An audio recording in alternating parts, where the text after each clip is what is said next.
dari Palalangan dengan NIM D1 B1222274, mahasiswi dari Universitas Negara Islam Makassar, Fakultas Farmasi, Prodi S1 Farmasi ada jenjang. Pada kesempatan kali ini saya akan menjelaskan tentang evaluasi biofarmasetik sediaan transdermal spray. Baik, sebelum saya membahas lebih jauh mengenai evaluasi biofarmasetik dari sediaan transdermal spray, terlebih dahulu saya akan menjelaskan sedikit mengenai apa itu sediaan transdermal. Jadi, sediaan transdermal di sini merupakan produk farmasi atau sediaan farmasi yang umumnya digunakan pada permukaan kulit yang tidak melukai jaringan atau tidak menimbulkan rasa sakit. Nah, biasanya digunakan dengan cara dioleskan, kemudian ditempelkan ataupun disemprotkan pada permukaan kulit sehingga terjadi proses fermentasi molekul obat. Kemudian akan menembus lapisan-lapisan kulit, kemudian akan menuju ke sirkulasi darah sehingga memberikan efek farmakologis secara sistematis.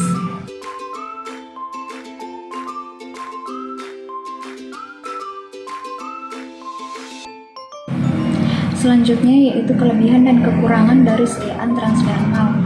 Yang pertama ada kelebihan dari sediaan transdermal ini yaitu dapat meningkatkan kepatuhan pasien karena penggunaannya yang sangat mudah, yaitu dengan cara dioleskan, ditempelkan atau disemprotkan pada permukaan kulit, serta dapat meminimalisir trauma akan rasa sakit dan kerusakan jaringan. Kemudian yang kedua ada meningkatkan bioavailabilitas dari obat karena sediaan ini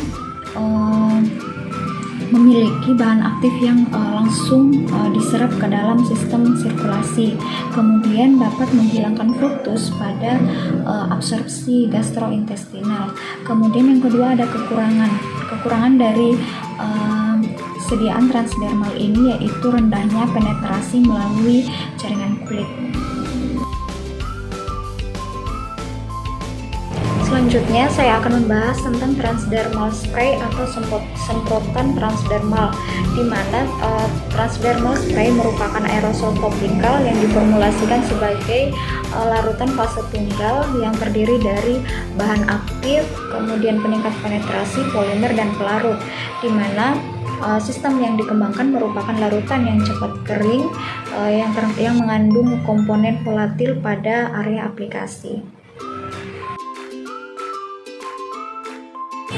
Selanjutnya yaitu cara kerja dari transdermal spray atau semprotan transdermal.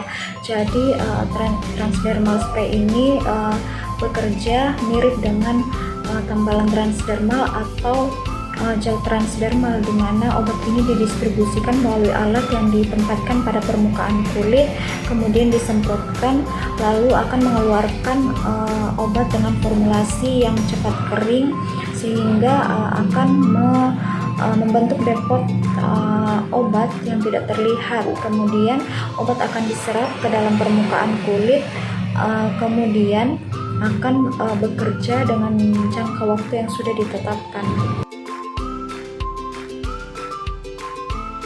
Selanjutnya saya akan membahas salah satu jurnal tentang evaluasi biofarmasetik sediaan transdermal spray.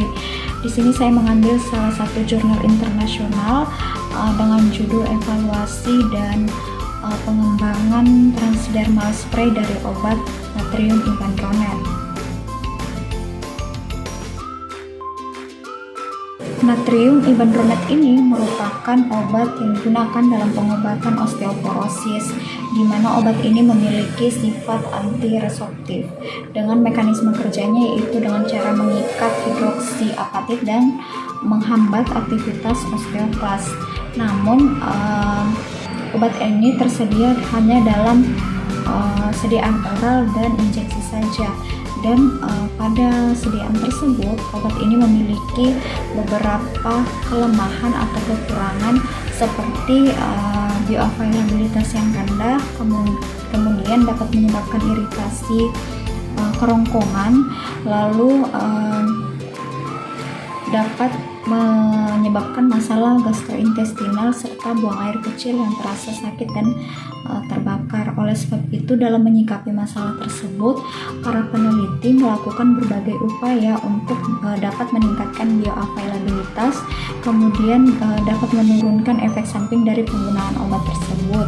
Nah, dalam pengembangannya, para peneliti mengembangkan sediaan obat transdermal spray ini dari obat natrium ibandronet.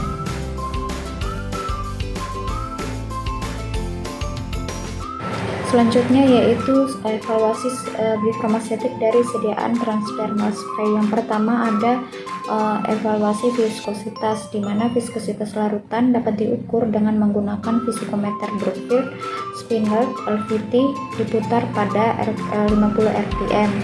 Kemudian yang kedua ada evaluasi waktu pengeringan, di mana waktu penguapan ini merupakan waktu yang dibutuhkan film semprot untuk mengering dengan cara menyemprotkan formulasi pada substrat kaca dan mencatat waktu pengeringan.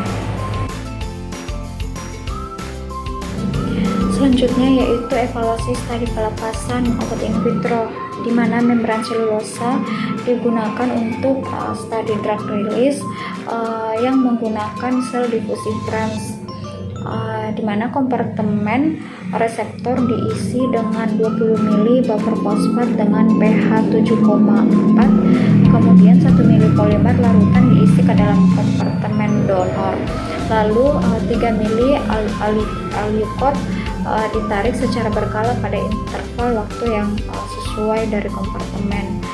Kemudian fosfat buffer dengan pH 7,4 dipindahkan ke dalam kompartemen reseptor, lalu sampel dianalisis dengan menggunakan UV spektrofotometri pada panjang gelombang 265 nanometer dengan larutan blanko.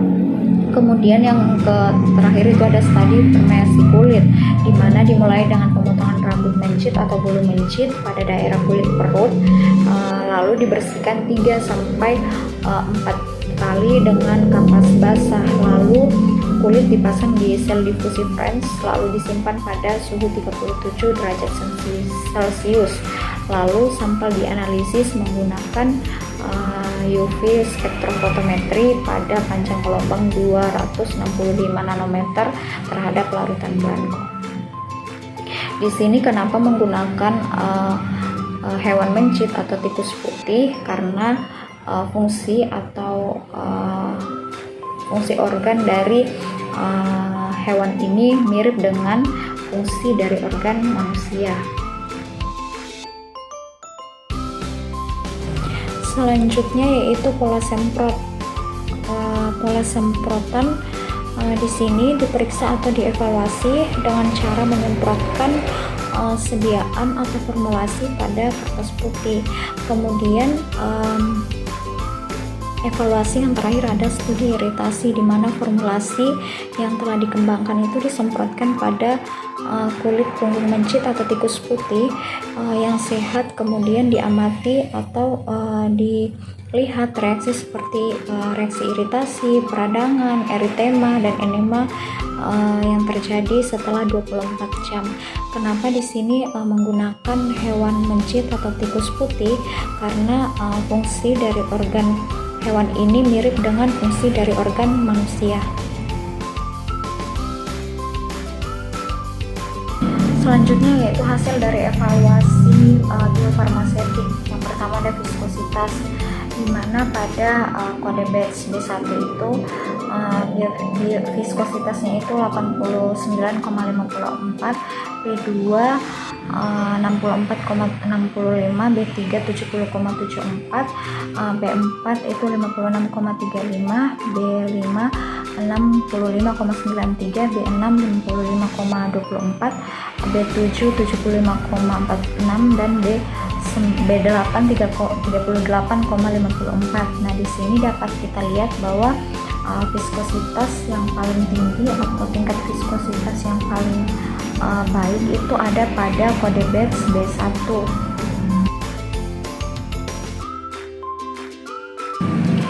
Selanjutnya yaitu hasil evaluasi dari waktu pengeringan, di mana di sini hasil dari evaluasi waktu pengeringan itu pada kode batch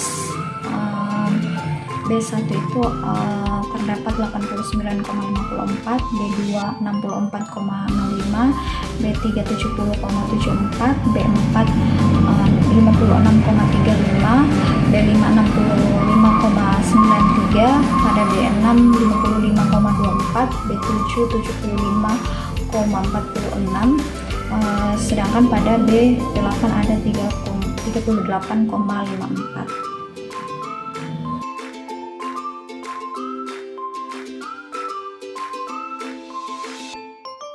Selanjutnya yaitu hasil evaluasi dari pola semprotan, di mana dari gambar dapat dilihat bahwa pola semprotan dari gambar ini bisa dikatakan baik. Kemudian daya lekat juga bisa dikatakan baik karena pada saat disemprotkan sediaan tidak menetes dari kertas. Kemudian hasil evaluasi yang terakhir itu ada studi iritasi, di mana pada studi iritasi ini dapat kita lihat dari gambar bahwa tidak terjadi iritasi, peradangan maupun edema pada mencit atau tikus putih yang sudah diujikan setelah 24 jam.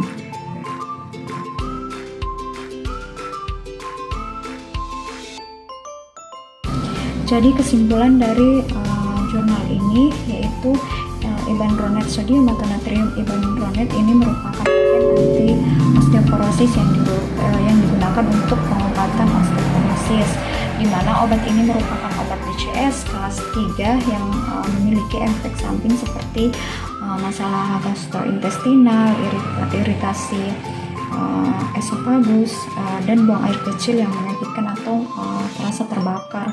Oleh sebab itu, obat permeasi melalui kulit dalam bentuk semprotan transdermal atau transdermal spray merupakan pendekatan baru dalam sistem penghantaran obat.